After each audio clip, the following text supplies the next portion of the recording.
દેગામના ગોપાલજી મંદિરથી ભગવાન શ્રી જગન્નાથજી ભવ્ય રથયાત્રા નીકળી ભક્તિમય માહોલમાં નગરયાત્રા સંપન્ન। અષાઢી બીજના પાવન પર્વ નિમિત્તે દહેગામ શહેરના ગોપાલજી મંદિર ખાતે મહંત શ્રી દશરથદાસજી મહારાજના સાનિધ્યમાં તથા દહેગામના સેવાભાવી ટ્રસ્ટોના સહયોગથી ભગવાન શ્રી જગન્નાથજી, ભાઈ બલભદ્રજી અને બહેન સુભદ્રાજીની ભવ્ય રથયાત્રાનું આયોજન કરવામાં આવ્યું।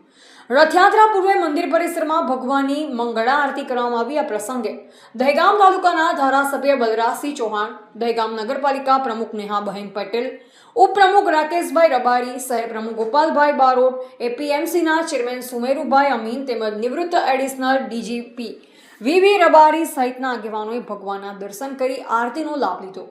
રથયાત્રા દરમિયાન તિરુપતિ સોસાયટી ખાતે રહેતા ભાવિનભાઈ કનુભાઈ અમીન દ્વારા ભગવાનને પરંપરાગત રીતે મોસાળું મામેરું અર્પણ કરવામાં આવ્યું, જ્યારે વાત્સલ્ય બંગલોઝ ખાતે એપીએમસીના ચેરમેન સુમેરુભાઈ અમીન દ્વારા ભાવિકો માટે મહાપ્રસાદનું આયોજન કરવામાં આવ્યું। માર્ગમાં વિવિધ સેવાભાવી સંસ્થાઓ અને વેપારીઓ દ્વારા ઠંડા પાણી, શરબત અને અન્ય પીણાની સેવા પણ ઉપલબ્ધ કરાવવામાં આવી। ભગવાન શ્રી જગન્નાથજીની રથયાત્રા દહેગામ શહેરના નિર્ધારિત માર્ગો પરથી ભક્તિમય વાતાવરણ વચ્ચે પસાર થઈ અંતે ગોપાલજી મંદિર ખાતે પૂર્ણાહુતિ પામી।